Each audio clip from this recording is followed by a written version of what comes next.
I've had quite a few questions and some confusion recently over the layout sheets that come in the boxes with the balls. We've all seen them. They have several different picture diagrams, and they have kind of brief descriptions of what each layout's going to do, and the a picture of where the finger, kind of a rough idea of where the fingers would be placed to get that reaction. Now, I have a couple of bowling balls that are laid out here that they have identical dual angle measurements, but they are laid out for bowlers who have different positive axis points. Now, when people look at the layout sheets, they're going to pick one that they want, whether it's skid snap or early and controllable.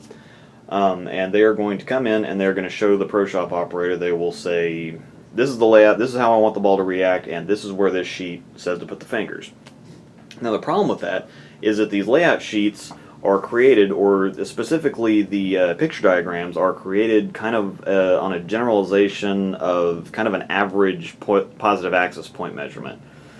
Depending on how you throw the ball, your positive axis point may put your fingers somewhere completely different from where the layout diagram shows that it might go.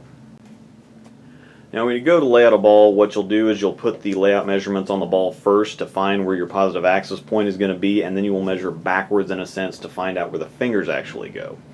Now, the ball on the left, I have my axis measurements on, which are 5.5 right and 3/4 of an inch up. So once I've put the layout on the ball, I will then measure backwards from where it's identified the positive axis point to be. So I will come 3/4 of an inch down on the vertical axis line, and then I will measure 5.5 inches left to find out where my grip center line is going to be at. As you can see, like I said earlier, the layouts that are on these two balls are identical, but the positive axis point measurements for the two different bowlers are not. Again, my positive axis measurements are on the left, and a friend of mine's are on the right, and his positive axis point is 4.25 over and 1/4 of an inch up. So you can see that to get the same reaction, my finger holes are going to have to be placed in a slightly different location than his are.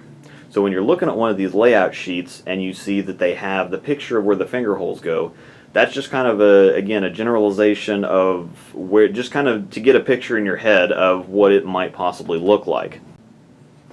So when you take the sheet into your Pro Shop operator and you've decided what kind of reaction you want, whether it's skid snap, whether it's early, kind of a early and continuous, he is going to be much more concerned with how you want the ball to react rather than where the finger holes are at. So if you've ever taken the sheet into your operator and he's told you, I don't need that, he really means that he doesn't need that, because he knows how you bowl. He knows he should know where your positive axis point is at, what the measurements are, and so for you to get skid snap, your fingers could end up being in a completely different place from somebody else's who has the exact same layout.